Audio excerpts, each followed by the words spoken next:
Absolutely breathtaking. The Dominican Republic is beautiful. I wish I was there. Today I am making a 3-tiered wedding cake. It will be an 8-inch, 10-inch, and 12-inch. I am using a French vanilla cake mix, and I am just following the recipe on the box today. I don't do that very often. But it wouldn't be a bakery style cake if I didn't use my own homemade buttercream icing.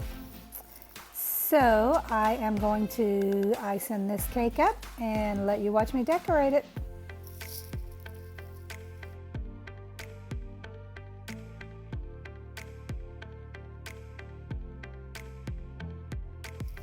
The neat thing about this swirl design is you don't have to be perfect.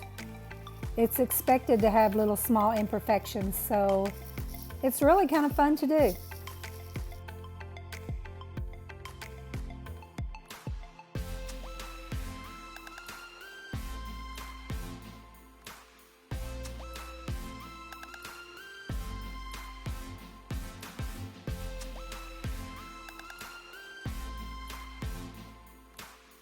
Make sure you put plenty of icing on there and always icing in your direction. You're going to be scraping off a lot of that anyhow when you make the swirl design. Sorry about the spatula handle sticking up there. I didn't realize I put it in front of the camera.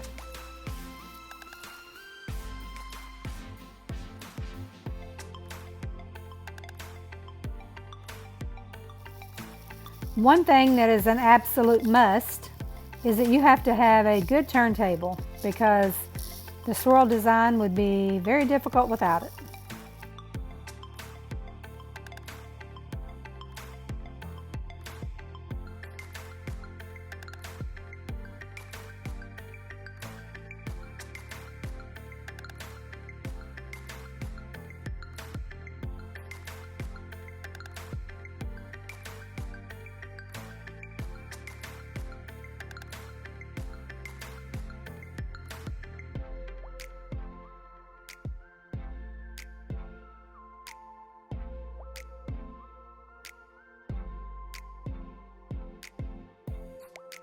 Make sure you clean your spatula ever so often because the icing does get built up on it.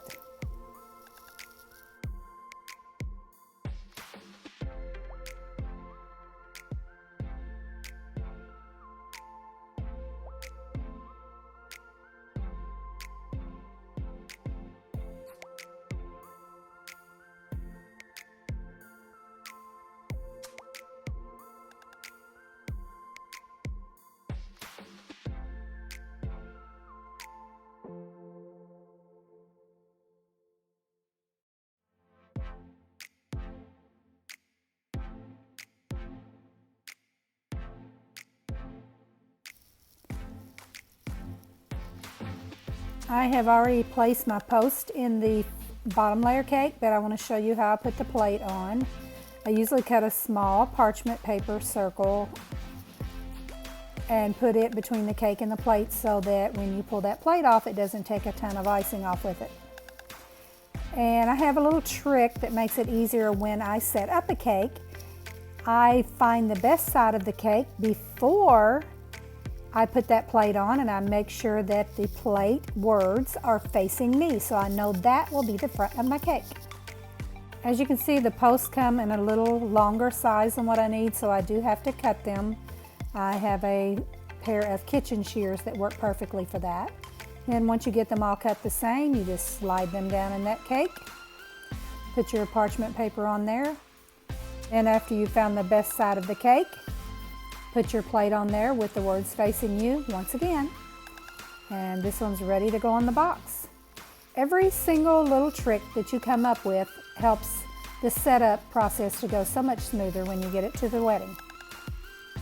So the bride has chosen to use Live Touch flowers, and instead of putting them in a styrofoam ball, she wanted them setting directly on top of the cake. And of course they're going to be keeping this cake and freezing it for their first anniversary, so it was not a problem doing that.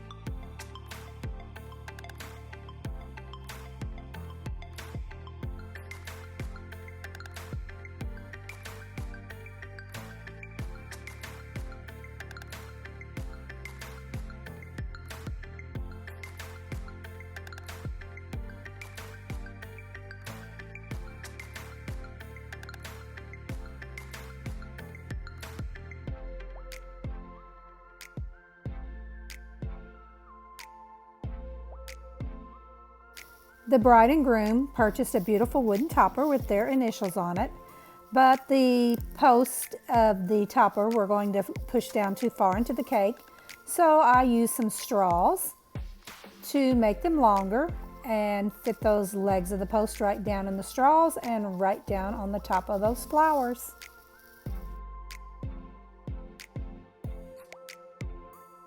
So my top layer is all done.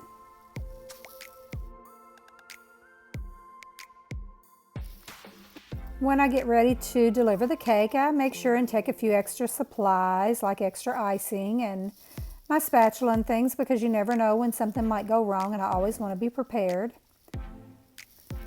So here I am, and I'm getting it all set up. Everything looks so nice. They did a great job of decorating.